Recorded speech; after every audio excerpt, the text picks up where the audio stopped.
할렐루야, 우리 주님을 찬송합니다. 주님을 사랑하는 사람들과 함께 하나님 말씀 공부하는 울송이 보약 큐티 시간입니다. 오늘 2023년 11월 25일 토요일입니다. 오늘의 본문 말씀은 데살로니가 후서 1장에서 3장의 말씀을 읽고 공부하고 묵상하겠습니다. 미국의 시카고에서 우리 크리스틴 권사님도 열심히 같이 성경 공부하시고, 뉴욕의 많은 성도님들, 또 LA와 아틀란타, 그리고 일본의 오사카, 두바이, 호주의 아들레이드와 브리즈번, 온 세계 곳곳에서 유튜브를 통해서 매일 한 500여 명의 성도들이 함께 성경 공부를 하고 있습니다. 작은 숫자가 아니죠. 데살로니가 후서는 어떤 책인가?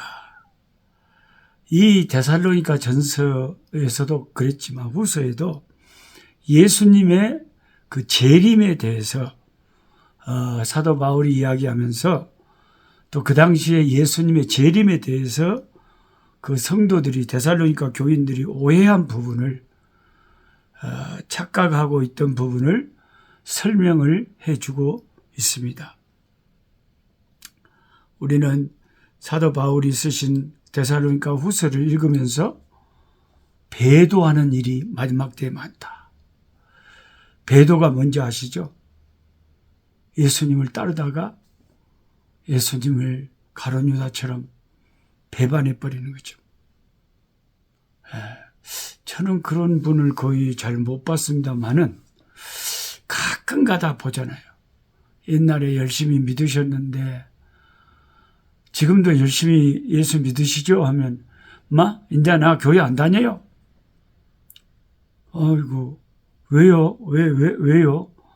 아이고, 다 쓸데없습니다. 이래갖고, 그러면 어디 다니십니까? 뭐 절에 다니십니까? 그러면 이상한 그 아리까리한 이단에 빠져가지고 그런 데 댕겨버린 사람이 있어요. 그게 이제 배도. 도를 배반하는 거죠. 주님을 배반하는 거죠. 이게 그 재림이 임박한 말세가 되면 더 심해지는 거죠. 저와 여러분이 지금 살고 있는 시대가 배도의 시대야. 한마디로 배반의 계절이다 이거죠. 데살로니가 전서와 데살로니가 후서의 주제는 그래서 비슷합니다. 재림에 대한 것. 그래서 바울은 처음 편지 쓴 데살로니가 전서 후에 그 내용을 좀 더 보강하고 부연하고자 데살로니가 후서 두 번째 편지를 쓴 거죠. 데살로니가 성도들은 그때 뭔 일이 있었냐면 바울에게서 왔다는 이 사기성, 완전히 이제 보이스 피싱 같은 편지가 그 교회에 나돌았어요. 근데 그 편지 내용에가 예수 재림이 이미 일어났다. 그런 이 희한한 일이 벌어졌다 이 말이죠. 데살로니가 후서 2장 2절을 지금 찾아서 한번 읽어보세요. 그때 무슨 말들이 돌았는지. 예수님이 벌써 왔다? 오마? 그러면 이제 아니 우리는 아무것도 모르고 있는데 예수님이 어떻게 그렇게 비밀이 와버린답니까? 아니죠. 모든 사람이 알 수 있도록 볼지어다 구름을 타고 오시리라 했잖아요. 천군 천사의 나팔 소리가 온 세상을 뒤덮을 그게 주님의 재림인데 그때 몰래 살짝 온다. 이게 이단 아닙니까? 그 두 데살로니가 전서 후서 사이에 짧은 시간 동안 또 교회는 어려움을 당했어요. 박해를 당했어요. 어떻게 하느냐? 데살로니가 후서 1장 4절에 박해를 받았다 그러잖아요. 주님께서 머지않아 오실 것이라는, 그래서 사람이 박해를 교회가 받을 때 초대교회는 예수님이 곧 구름을 타고 오실 거라는 그런 강력한 기대가 있었어요. 바울은 이러한 성도들의 신앙을 격려하고 교리적인 오해를 바로잡고자 데살로니가 후서를 쓴 것이죠. 데살로니가 후서에는 예수 그리스도의 재림에 대한 중요한 내용이 자세히 언급되어 있습니다. 그래서 재림에 대해서 더 알고 싶으면 데살로니가 후서를 읽는 거죠. 주님께서 불꽃 가운데 나타나신다. 그러니까 주님이 나타나시는데 불이 주님을 둘러싸고 있다. 이렇게 생각할 수도 있지만 주님이 나타나시면 세상에 심판이 시작된 거잖아요. 그럼 세상이 불로 다 타져버리잖아요. 그런 무서운 세상이 불로 타져버리는 그 무서운 가운데 예수님이 나타나신다는 거죠. 불꽃 가운데 오신다. 악인들은 어떻게 되냐? 그렇게 되면 주의 얼굴을 떠나 영원한 멸망의 형벌을 받을 것이다 라고 데살로니가 후서 1장 7절에서 9절의 말씀에 바울은 말하고 있습니다. 주님의 얼굴을 떠난다는 거 얼마나 불쌍합니까? 그 영원한 멸망의 형벌, 그 지옥의 불 가운데서 괴로운 것도 괴로운 거지만 예수님이 다스리지 않는 그 지역에 거주한다는 것. 예수님의 얼굴을 볼 수 없다는 것.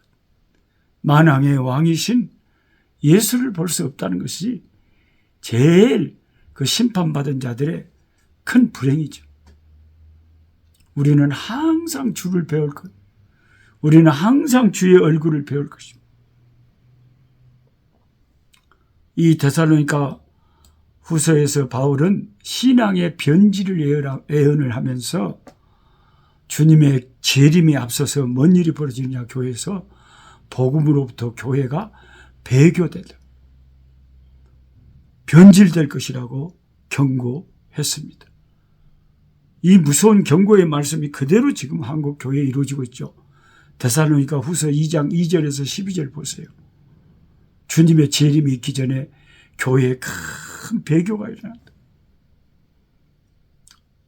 저도 목사지만 참 부끄럽게도 그냥 어떤 목사는 완전히 욕을 그냥 막 강대상에서 함부로 막 하면서 정치를 선동하고 얼마나 세상 사람들에게 손가락질 받는지도 모르면서 뭣도 모르는 철없고 참 뭣도 모르는 자들이 확 자기를 환호하고 따르고 막 엄청난 헌금을 해주고 밀어주니까 대단한 사람인 줄 알고 교회를 혼란스럽게 하고 어지럽게 하고 있어요. 아예 신천지 이만희 같이 노골적으로 지가 보혜사라고 스스로 그냥 가장을 스스로 자기가 구주라고 보혜사라고 신이라고 말해버리면 그런 사람들은 우리가 뚜렷하게 이단인 줄 알지만 교회가 이상한 교회들이 많이 나타나서 복음 대신 십자가 복음 대신 예수 이름 대신 엉뚱한 다른 것들을 강조할 때 교회는 크게 흔들리면서 교회의 순수한 신앙을 잃어버리고 변질되고 배교하게 되는 일들이 일어나게 되는데 그것이 지금 그대로 한국 교회는 너무 많이 현실화되어 있다는 것입니다. 데살로니가 후서에서 바울이 경고했던 그대로의 현상이 지금 우리 한국 교회에 나타나고 있습니다. 함께 지금 유튜브로 말씀 공부를 하고 있는 여러분들, 저희들은 어떤지 돌아봐야 됩니다.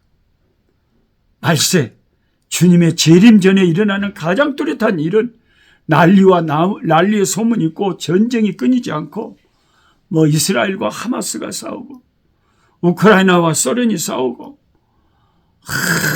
그냥 세상이 흔들리고 세상은 난리의 소문으로 가득하지만은 그보다 더 무서운 징조와 현상은 교회가 배도하는 것, 교회가 변질되는 것, 교회가 십자가 복음에서 떠나는 것, 이것이 가장 가슴 아픈 현상이라는 것입니다. 이제 내일 주일날 우리 아프리카 제가 섬기는 우리 개척교회 지금 11개월 된 우리 교회는 내일 세례식을 베풉니다. 8명의 세례를 받고자 하는 우리 새 영혼들에게 예수 그리스도의 이름으로 세례를 주려고 합니다. 참된 교회는 주님의 말씀에 순종하는 교회죠. 주님께서 너희는 온 천하에 다니며 복음을 전파하고 믿고 세례를 받는 자는 구원을 얻을 것이라 했잖아요. 교회가 그래서 반드시 행해야 되는 2가지 성례가 있는데 그것은 세례와 성찬입니다. 그래서 최소한 1년에 1번이나 2번을 꼭 해야 됩니다. 어떤 분들은 물어봐요. 더 목사님 자주 하면 안 될까요? 자주 해도 좋겠죠. 근데 너무 자주 하면 또 우리가 너무 그냥 습관이 될까 봐. 그 어떤 감동이 사라질까 봐 조심을 하는. 그렇다고 우리 아프리카의 많은 교회들은요, 너무 비성경적인 교회들이 많아서 이런 성례와 세례를 제대로 안 해요. 그래서 저는 이 남부 아프리카에 이 흑인 목사님들, 흑인 교회들에게 계속 강조하는 것이 성경, 오직 예수, 말씀 순종. 그것이 가장 우리 신앙에 중요한 것이다. 주님의 말씀에 순종하고 따라야 된다. 주님이 세례를 주라고 했기 때문에 세례를 줘야 되고, 성찬을 행하라고 했기 때문에 그 말씀에 순종해서 우리는 성찬을 행하는 것이고, 주의 십자가의 죽음을 주님 다시 재림하여 오실 때까지 교회는 영원히 증거하는 것이죠. 기도하겠습니다. 하나님 아버지, 데살로니가 후서의 사도 바울은 데살로니가 교회를 격려하면서 예수 믿으면서 여러 가지 박해와 어려움을 당하고 있는 교회들에게 주님이 재림하여 오시면은 우리 주님이 영원히 왕되셔서 새하늘과 새 땅을 만드시고 우리를 다스리고, 그러나 주 그리스도가 마음에 없고 주를 믿지 않은 불신자들은 주의 얼굴을 다시는 보지 못하고 영원한 멸망의 불꽃 속에서 괴로워할 것이라고 경고하고 있습니다. 지금이 주의 재림이 가까운 마지막 때인데, 하나님 아버지, 우리가 이 마지막 때에 아버지 정신을 차리고 말씀 붙잡고 기도하면서 아버지 배도하는 일이 없도록, 진리에서 벗어나는 일이 없도록 정신을 차리고 말씀에 굳게 서게 하여 주옵소서. 예수님의 이름으로 기도하옵나이다. 아멘. 약한 자 힘주시고 강한 자 바르게 주 혼자 정케하니 주님의 뜻이라. 해 아래 압박 있는 곳 주 거기 계셔서 그 팔로 막아 주시